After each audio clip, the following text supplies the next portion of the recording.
Peppers பொழுதுபோக்கு தொலைக்காட்சி, சுட சுட உங்கள் மனதை தொட. வணக்கம். படித்ததில் பிடித்தது நிகழ்ச்சிக்கு நேயர்கள் அனைவரையும் அன்புடன் வரவேற்பது உங்கள் புத்தக நண்பன் கணேஷ் பிரபு. ஒருவர் அணிந்திருக்கும் ஆடை அவர் சார்ந்த துறையை நமக்கு அடையாளம் காட்டும்.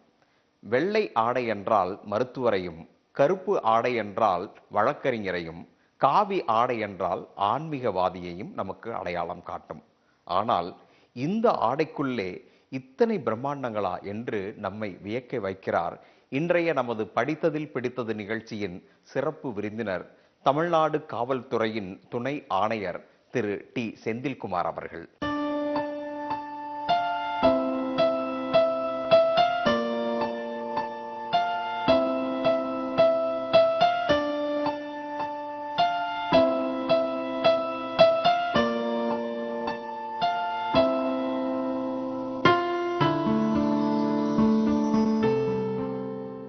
வணக்கம் சார். வணக்கம் சார்.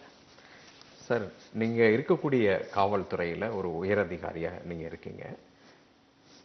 நீங்க படித்த அந்த வாழ்க்கைக்கும், அதாவது உங்களுடைய துறை சார்ந்த படிப்புக்கும் இன்றைக்கு கொண்டு வந்திருக்கக்கூடிய இவ்வளவு இலக்கியம் சார்ந்த புத்தகங்களுக்கும் எப்படி ஒரு தொடர்பு வந்தது? எனக்கு ரொம்ப ஆச்சரியமா இருக்கு. எனக்கு அதாவது சார், படிக்கிற பழக்கம் பற்றி சொன்னோம்னா, நான் வந்து பேசிக்காக ஒரு போத்திரமங்கலம்ங்கிற ஒரு கிராமத்தை சார்ந்த ஆள், கடலூர் மாவட்டம், திட்டக்குடிக்கு பக்கத்தில்.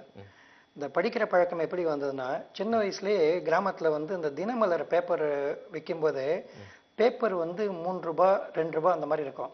அந்த புஸ்தகம் அது கூட ஒரு புத்தகம் இருக்கும், சிறுவர் மலர்னு. அந்த புத்தகத்தை போட்டி போட்டு வாங்கிட்டு வந்து படிப்போம். எங்கள் அண்ணனும் நானும் போட்டி போட்டி வாங்கிட்டு வந்து படிப்போம். அப்படி ஆரம்பித்த பழக்கம். அப்போ என்ன ஆச்சுன்னா, மெல்ல இந்த ராஜேஷ்குமார் நாவல், பட்டுக்கோட்டை பிரபாகர் நாவல், ராஜேந்திரகுமார், புஷ்பா தங்கதுரை, இந்த மாதிரி படிக்க ஆரம்பித்தோம். அப்படி படிக்க ஆரம்பித்து கிராமத்தில் மோட்டார் பம்பு செட்டு எங்களுக்கு உண்டு. அந்த பம்பு செட்டு ஓட்டுறதுக்கு போகணும். அப்போ என்னென்னா, அது வீட்டிலிருந்து அந்த பம்பு செட்டு வந்து ஒரு 1.5 கிலோமீட்டர் இருக்கும். அங்கே போய் இருக்கும்போது 4 ஹவர்ஸ்க்கு ஒன்ஸ் வந்து ஷிஃப்ட்டு கரண்ட்டு நின்று வரும். அந்த டைம்ல முழிச்சுக்கிட்டு இருந்து, கண் விழிச்சிட்டு இருந்து அதை கவனிச்சு அந்த கெப்பாசிட்டர் வச்சிருப்பாங்க சப்போர்ட் பண்றதுக்கு, அதை வச்சு திரும்ப ஸ்டார்ட் பண்ணி விடணும். அப்ப அதை தூங்கிடுவாங்கன்னு சொல்லிட்டு நான் வந்து படிச்சுக்கிட்டே இருப்பேன்னு சொல்லி என்ன அந்த வேலைக்கு அனுப்புவாங்க.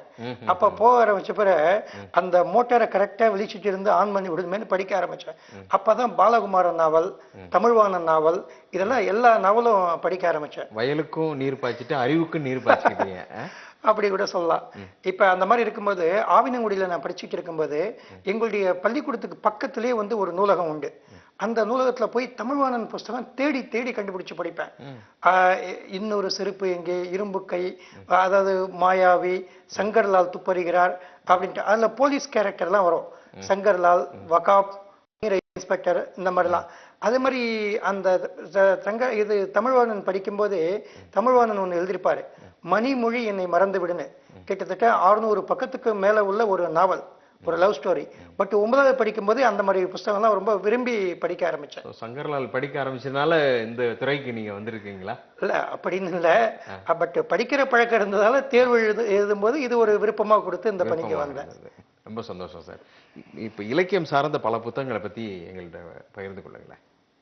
இலக்கியம் சார்ந்த புத்தகம்னா, நான் இந்த நாவல், இந்த பாக்கெட் நாவல், இந்த மாதிரி இதை தாண்டி அடுத்த கட்டத்துக்கு எப்படி போனேன்னா, திருச்சியில் பிஷைபர் ஸ்கூலில் படிச்சுட்டு இருந்தேன். அதை முடிச்சுட்டு இங்கே சம்மர் வெக்கேஷன் வரும்போது அப்போ திட்டக்குடி நூலகத்துக்கு போக ஆரம்பித்தேன். அங்கே போனப்போ சார், நூலகத்தில் வந்து ஒரு சிறப்பான புஸ்தகம் நான் படித்தேன். காரல் மார்க்ஸ்ங்கிற ஒரு புஸ்தகம் படித்தேன். அந்த புஸ்தகத்தை எழுந்தது வந்து சாமிநாத சர்மா. சாமிநாத சர்மா வந்து தமிழ் உலகத்துல வந்து ஒரு மிகப்பெரிய ஒரு அறிவுஜீவி, தமிழ் உலகம் அதிகம் கொண்டாடப்படாத ஒரு மேதை, மிக சிறந்த அறிவுஜீவி. என்னன்னா, அவருடைய புஸ்தகங்கள் எல்லாமே அவர் அந்த காலத்திலே, அவர் வந்து நம்ம காந்தி, பாரதியார் இவங்களுக்கெல்லாம் சமகாலத்தவர். அந்த காலத்திலே இவர் என்ன பண்ணாரு, எல்லா தலைவர்களை பத்தி நூல்கள் தமிழ்ல வெளியிட்டார். 1937 38ல Hitler, Mussolini, Kemal Ataturk, Nasser, P C. Ray, Edison, Darwin, Newton, Einstein இவங்களை பத்தெல்லாம் எழுத ஆரம்பிச்சாரு. இவருடைய நூல்களோட சிறப்பு என்னன்னா, இவருடைய நூல்கள் கல்கியோட புஸ்தகம் எப்படி வந்து கல்கியோட புத்தகம் படிக்கும்போது அந்த எழுத்து நடை ரொம்ப விறுவிறுப்பா இருக்கும். அதே மாதிரி வரலாற்று புத்தகம் படிக்கும்போது வாழ்க்கை வரலாறு சரி, நம்முடைய மற்ற கிரீஸ் வாழ்ந்த வரலாறுன்னு புத்தகம் எழுதியிருப்பாரு, இந்த மாதிரி சீன வரலாறு பத்தி எழுதியிருப்பாரு. அந்த புத்தகங்களை படிக்கும் போதும் விறுவிறுப்பான நடையில ஏகப்பட்ட இன்ஃபர்மேஷன் இருக்கும், தகவல் இருக்கும். ஆங்கில புத்தகத்துக்கு நிகரா ஏகப்பட்ட தகவல்களை தன்னுடைய புத்தகத்துல சொல்லியிருப்பாரு. ராஜதந்திர யுத்த கல பிரசங்கங்கள் இப்படி சொல்லிட்டு ஏகப்பட்ட புத்தகம் எழுதியிருப்பாரு. இவர் வந்து திருவிக்காவுடைய சீடர். இவர் வந்து அந்த திருவிக்காவுடைய தேசபக்தன் பத்திரிகையிலும் வேலை, சொந்தமா ஜோதின்னு பத்திரிகை நடத்திருக்காரு, குமரி மலர் நடத்திருக்காரு. அத பாரதம் கண்ட வரலாற்று கடிதங்கள் அப்படி சொல்லிட்டு ஒரு தொடர் எழுதிட்டு இருந்திருக்காரு தன்னுடைய குமரி மலர் வார இதழில். அதை பார்த்துட்டு பாரதியார் வந்து இவருடைய அலுவலகம் தேடி போய் யாரு இந்த வீரன் அப்படி சொல்லிட்டு போய் இவர்கிட்டே கேட்டாராம், யாரு இந்த புஸ்தகத்தை எழுதுற சர்மா? அவருக்கே தெரியல. இவர் சின்ன உருவத்தை கொண்ட ஒரு மெலிந்த உருவம் கொண்ட நபர். இவருடைய உருவத்தை பார்த்துட்டு இவரா இப்படி எழுதியிருப்பாருன்னு ஆச்சரியப்பட்டு இவருக்கே கேட்டாரா யார் இதை எழுந்தது அப்படி சொல்லிட்டு. அப்படி வந்து தமிழுக்கு வந்து ஏகப்பட்ட நல்ல புத்தகங்களை கொடுத்திருக்கிறார். அது மாதிரி அவருடைய எழுத்து நடைக்கு அவசியம் இப்ப எழுத்தாளர்களும் எல்லாருமே படிச்சு பார்க்க வேண்டிய ஒரு புஸ்தகம் எனது பர்மா வழி நடைப்பயணம்னு. அவரும் சாமிநாத சர்மா அவங்களும் அவங்க மனைவியும் பர்மாவில இருந்து அகதியா திரும்பி வராங்க. நம்மளுடைய அசாம் மேற்கு வங்கம் காடுகள் வழியா வராங்க. வரும்போது அப்ப வந்து அந்த புஸ்தகம் வந்து பர்மாவுடைய அகதிகள் வாழ்க்கை, அங்க இருக்கிற தமிழர்களுடைய பொருளாதார வாழ்க்கை, இந்தியா பர்மா ஆங்கிலேயர் ஆட்சிக்கு உட்பட்ட வாழ்க்கை, இது கூட வந்து அகதியா வரும்போது சாப்பாடு இல்லாம, உணவு இல்லாம, அவங்க தண்ணீர் இல்லாம, அவருடைய சுயசரிதை மாதிரிதான் 2 வரி கதை. தன்னுடைய மனைவியோட நாடு திரும்பி வராரு. ஆனா அது அவ்வளவு சிறப்பா 260 பக்கத்துக்கு விவரிச்சிருப்பாரு. அந்த எழுத்து நடைனா அந்த புத்தகத்தை பத்தி படிச்சா வளரக்கூடிய எழுத்தாளர்களுக்கு மிக எளிமையா இருக்கும். படிக்க படிக்க படிக்க அப்படியே ஓடிக்கிட்டே இருக்கும். ஒரு மிக சிறந்த புத்தகம் அந்த புத்தகம். அவருடைய புத்தகங்கள் இங்க கொண்டு வந்திருக்கீங்க இல்லையா சார்? சர்மா அவருடைய புத்தகங்கள், இதுல உள்ள புத்தகங்களை பத்தி உங்களுக்கு பிடித்த புத்தகத்தை பத்தி கொஞ்சம் சொல்லுங்களேன். அதான் எனக்கு பிடித்த புத்தகம் காரல் மார்க்ஸ். அந்த புத்தகம் வந்து என்னன்னா, அந்த காரல் மார்க்ஸ் வந்து துன்பப்பட்ட வரலாறு, அந்த அவருடைய மனைவி ஜென்னி தன்னை விட 4 வயது மூத்த, அவங்கள வறுமைப்பட்ட காலகட்டத்துல திருமணம் பண்ணிக்கிட்டு அவர் ஒரு வசதி வாய்ப்பு இல்லாம கஷ்டப்பட்டுக்கிட்டு அந்த நிலையிலும் எந்த ஒரு பின்னடைவை சந்திச்சாலும் அந்த சமதர்ம கோட்பாடை கைவிடாம அவரு எழுதியிருக்கிறத பார்த்து அந்த சமதர்ம கோட்பாடை கைவிடாம தன்னுடைய கொள்கையில வந்து உறுதிப்பாடோட இருப்பாரு. அதை பத்தி மிக சிறப்பா நம்முடைய சர்மா அவர்கள் விவரிச்சிருப்பாங்க. இன்றைய படித்ததில் பிடித்தது நிகழ்ச்சியில தமிழ்நாடு காவல்துறையின் துணை ஆணையர் திரு டி செந்தில்குமார் அவர்கள் நம்மளோட அற்புதமா பல புத்தகங்களை பகிர்ந்துகிட்டு இருக்காரு. இன்னும் தொடர்ந்து அவரோடு நிறைய பேசுவோம். பாரதியாரே சாமிநாத சர்மா அவர்கள்ட்ட போய் இங்க யாரு சாமிநாத சர்மா அப்படின்னு கேட்டு ஆச்சரியப்பட்டிருக்காரு. நீங்களும் போயிட்டு ஒரு லைப்ரரியில போயிட்டு ஒரு பல புத்தகங்களை தேட போய் சாமிநாத சர்மா அவர்களை பத்தி தெரிஞ்சுக்கிட்டீங்க. நீங்க இப்போ கொண்டு வந்த புத்தகங்கள்ல சாமிநாத சர்மா அவர்கள் எழுதின ஒரு புத்தகத்தை எங்களோட பகிர்ந்து கொள்ள முடியுமா? கண்டிப்பா, நிச்சயமா பகிர்ந்துக்கலாம். அதுலங்க முக்கியமா இந்த புத்தகம், இதுலதான் பாரத மாதாவின் கடிதங்கள், இந்த கடைசி தலைப்பு இருக்கு பாருங்க, பாரத மாதாவின் கடிதங்கள். இந்த கடிதங்கள் தான், அதாவது பாரத மாதாவின் போர்க்களத்திலிருந்து ஒரு வீரனின் கடிதங்கள் எழுதுறாரு. இவரே எழுதுறாரு? இவரு சாமிநாத சர்மா எழுதுறாரு. சாமிநாத சர்மா யாருக்கு எழுதுற மாதிரி? அது அவருடைய பத்திரிகையில எழுதுறாரு. தேசபக்தனையும் குமரி மலர்லையும் எழுதுறாரு. அதை வந்து படிச்சுட்டு தான் பாரதியார் போய் அந்த கடிதங்களுடைய தொகுப்பு.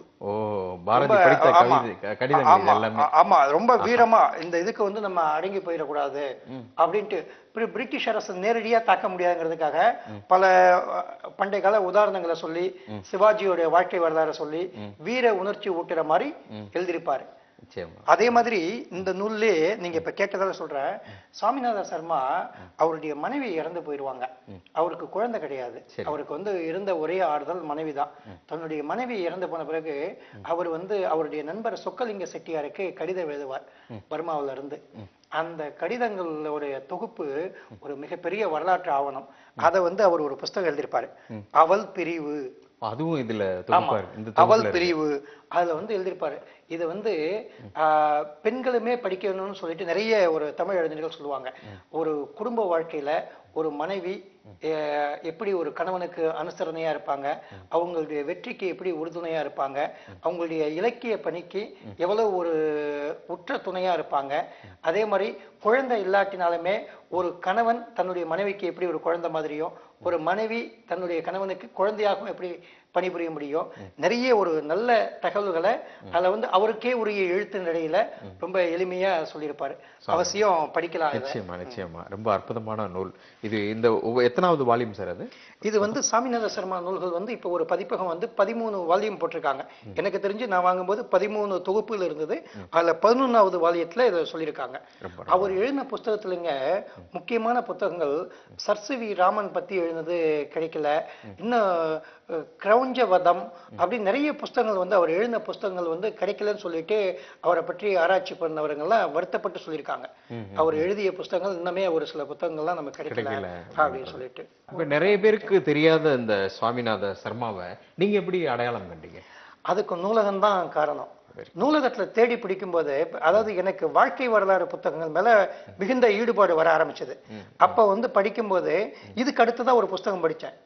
டாக்டர் அம்பேத்கரை பத்தி வசந்த் மூணுன்னு ஒருத்தர் எழுதியிருப்பாரு, தனஞ்சய கீர்னு இன்னொருத்தர் எழுதியிருப்பாரு. 2 புஸ்தகமே லைப்ரரியில படிச்சேன். அந்த புஸ்தகத்தை படிக்கும்போது டாக்டர் அம்பேத்கருக்கும் கார்ல் மார்க்ஸுக்கும் இருக்கிற ஒற்றுமை, எனக்கு தெரிஞ்ச ஒற்றுமை, 2 பேருமே லண்டன்ல படிச்சாங்க. 2 பேருமே லண்டன்ல இருக்கிற இம்பீரியல் லைப்ரரியில விடிய விடிய உட்கார்ந்து மேக்சிமம் புஸ்தகத்தை படிச்சவங்க. இது அங்க இருக்கிற பதிவேடுகள்ல இன்னைக்கு இருக்கு. அங்க இருக்கிற புஸ்தகங்கள்ல அப்பவே 10 லட்சத்துக்கு மேற்பட்ட புத்தகங்கள் இருந்ததாகவும், அங்க இருக்கிற புஸ்தகங்கள்ல 3 லட்சம் புத்தகத்துக்கு மேற்பட்டதை அவங்க வந்து குறிப்புதவிக்கு எடுத்திருக்காங்க அப்படிங்கிற பதிவு இன்னைக்கே இருக்கு. சோ அதனால வந்து இவங்க 2 பேர்த்தையும் படிச்சதும் அந்த வாழ்க்கை வரலாறு படிக்கிற எண்ணம் வந்து இன்னும் அதிகமாயிருச்சு. இது வந்து நூலகத்துல தான் நான் அந்த பழக்கம் எனக்கு வளர ஆரம்பிச்சது. அதுக்கு அடுத்தது வந்து ராஜேந்திர பிரசாத் அவருடைய வாழ்க்கை வரலாறு எழுதியிருப்பாரு, ஆத்ம கதா அப்படின்ட்டு, அதாவது என் கதை அப்படின்னு எழுதியிருப்பாரு. அந்த புஸ்தகம் வந்து பாத்தீங்கன்னா நம்ம இந்த தலைவர்களுடைய வாழ்க்கை வரலாறு, அதாவது நேரு, காந்தி, பட்டேல், திலகர், கோபாலகிருஷ்ண கோகலே, நம்ம ராஜேந்திர பிரசாத், மௌலானா அபுல் கலாம் ஆசாத், இவங்க எல்லாம் படிக்கும்போது இவங்க வாழ்க்கை வரலாறும் இந்திய சுதந்திர போராட்ட வரலாறும் ஒரே ஒரு சமகாலத்தவை, அதாவது ஒரே டிராக்ல பயணம் செய்யற மாதிரி இருக்கும். இவங்க வரலாறு படிச்சா இந்திய வரலாறு தெரிஞ்சிடும். நம்ம இந்திய விடுதலை போராட்டத்தை படிச்ச மாதிரி இருக்கும். இந்திய விடுதலை போராட்டத்துல இவங்க பங்களிப்பு மிகுதியா இருக்கும். அந்த மாதிரி ஒரே பேரலா போயிட்டு இருக்கும் இவங்களுடைய வரலாறு. இப்படி தான் படிக்க ஆரம்பிச்சேன். இதுக்கு அடுத்ததான் வாழ்க்கை வரலாறுல உங்ககிட்ட இன்னொரு புஸ்தகம் வந்து சொல்லணும், இந்தியா விடுதலை வெற்றின்னு. இந்த புஸ்தகத்தோட சிறப்பு என்னன்னா, மௌலானா அபுல் கலாம் ஆசாத் அவர் வந்து நம்ம சுதந்திர இந்தியாவின் முதல் கல்வி அமைச்சர், காங்கிரஸ் தலைவராக இருந்தவர், அல் ஹிலால் அல் பலாக் அப்படின்னு சொல்லிட்டு சுதந்திர போராட்ட காலகட்டத்தில் விடுதலைக்காக பத்திரிகை நடத்தினவர். அவர் எழுதியிருப்பாரு, அதாவது 1956, 57 அவருடைய நண்பர் ஹிமாயின் கபீர் அவரை வச்சு இந்த புஸ்தகத்தை எழுத ஆரம்பிக்கிறாரு. அவர் தான் இவரை தூண்டுறாரு, நீங்க உங்க வாழ்க்கை வரலாற சொல்லுங்களேன், உங்க கதையை சொல்லுங்க, நான் அதை எழுத்து வடிவம் பண்ணிக்கிறேன்னு சொல்லிட்டு அப்படி எழுத ஆரம்பிக்கிறாரு. அப்ப ஒவ்வொரு கட்டத்திலையும் காங்கிரஸ் எடுத்த முடிவு, நேரு எடுத்த முடிவு, மகாத்மா காந்தி எடுத்த முடிவு, சுபாஷ் சந்திர போஸ் அவருடைய போராட்டம் குறித்து அவருக்கு இருக்கிற மன குமுறல் எல்லாம் எழுதுவாரு. இந்த முடிவை நம்ம சுதந்திர போராட்டத்தை கொஞ்சம் தள்ளி நம்ம சுதந்திரம் வாங்கியிருந்தா பாகிஸ்தான் பிரியாம இருந்திருக்கும், அந்த மாதிரி கருத்து இவருக்கும் உண்டு. அப்ப எழுதிட்டு தான் புஸ்தகத்தை தன்னுடைய 70வது பிறந்த நாள்ல 1958 நவம்பர்ல வெளியிடலாம்னு இருப்பாரு. துரதிருஷ்டவசமா அவர் 1958 பிப்ரவரியிலே காலமாயிருவாரு. அப்ப வந்து இந்த புஸ்தகத்தை வந்து ரிலீஸ் பண்ணுவாங்க. இதுல என்னன்னா 58 இந்த புஸ்தகம் வந்து வெளியிடப்பட்டது. திரும்ப 30 வருஷம் கழிச்சு இவர் என்ன பண்ணிடுறாரு, தன்னுடைய புஸ்தகத்திலே ஒரு 30-40 பக்கங்களை வந்து வெளியிட மாட்டாரு. அதை வந்து ஒரு ரகசிய குறிப்பு மாதிரி நம்மளுடைய கல்கத்தா தேசிய நூலகத்துக்கு அனுப்பிச்சிருவாரு. அனுப்பிட்டு அங்க பாதுகாக்கப்பட்டிருக்கும். இந்த புத்தகம் வெளியிடுறதுக்கு முன்னாலே அவர் முடிவு பண்ணி வச்சுட்டு அதுக்கப்புறம் அதுல ஒரு உயில் மாதிரி எழுதி வச்சிருவாரு, என்னுடைய மறைவுக்கு பிறகு 30 ஆண்டுகள் கழித்து தான் அந்த மீதி இருக்கிற அந்த வெளியிடப்படாம இருக்கிற பக்கங்களை வெளியிடணும் அப்படின்ட்டு. என்ன காரணம்னா, நம்ம எழுதுற வார்த்தைகள் சுயசரிதனாலே எப்பவுமே ஒரு மாதிரி சிலருடைய மனசை காயப்படுத்த நேரிடும். நிச்சயமா. உள்ளது உள்ளபடி எழுத ஆரம்பிச்சோம்னா நிறைய சம்பவங்களை வந்து நம்மளால வெளிப்படையா சொல்ல முடியாது. அப்படி சொல்லும்போது பலருக்கு சங்கடம் உண்டாகும்.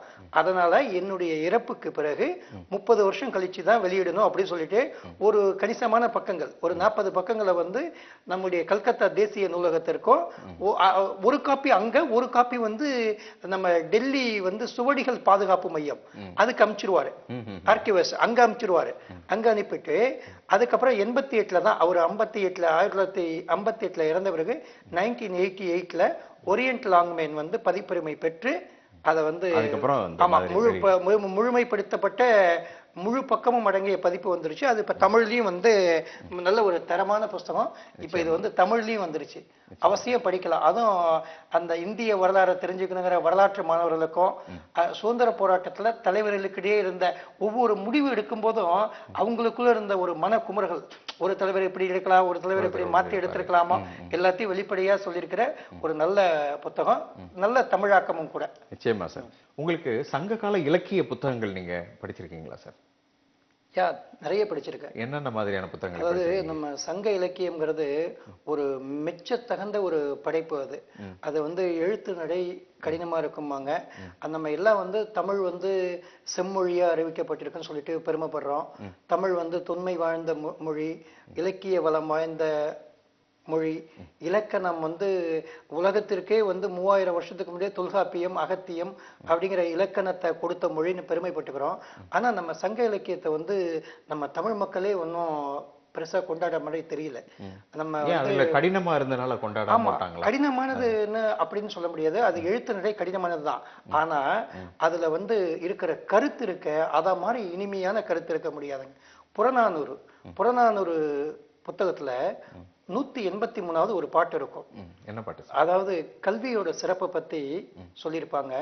உற்றுழி உதவியும் உருபொருள் தந்தும் பிற்றை நிலை முனியாது கற்றல் நன்றே, பிறப்போடன்ன உடன் வயிற்றுள்ளும் சிறப்பின் பாலால் தாயும் நிலை தெரியும், ஒரு குடி பிறந்த பல்லோருள்ளும் மூத்தோன் வருகை என்று எண்ணாது அவருள் அறிவுடையானாறு அரசும் செல்லும், வேற்றுமை திரிந்த நாற்பால் உள்ளும் கீழ்ப்பால் ஒருவன் கற்பின் மேற்பால் ஒருவனும் அவன் கண் படுமே. இதுக்கு என்ன அர்த்தம்னா, உற்றுழி உதவியும் உருபொருள் தந்தும். உற்றுழி தன்னுடைய ஆசானுக்கு, தன்னுடைய ஆசிரியருக்கு எந்த ஒரு அவருடைய நெருக்கடி நேரத்துல எந்த ஒரு உதவியை செஞ்சாலும், எந்த ஒரு உதவியை நம்மால செய்ய முடியாத உதவியை கூட எப்படியாவது முயற்சி எடுத்து செஞ்சு ஒரு பொருள் தந்தும், நம்மளுடைய மிகுதியான பொருள் கொடுத்தும், கையிலே கடைசி பொருளை கூட ஒரு விலையா கொடுத்தும், பிற்றை நிலை முனியாது கற்றல் நன்றே. ஆசிரியர் மேல அமர்ந்திருக்க அவருக்கு பின்னாடி, அதாவது கீழ் நம்ம கை கட்டி கீழே தவநிலை கலையாம கற்றல் நன்றே. ஏன்னா அப்படி கத்துக்கிட்டா, அதாவது பிறப்போடு அன்ன உடன் வயிற்றுள்ளும் சிறப்பின் பாலால் தாயும் நிலை தெரியும்.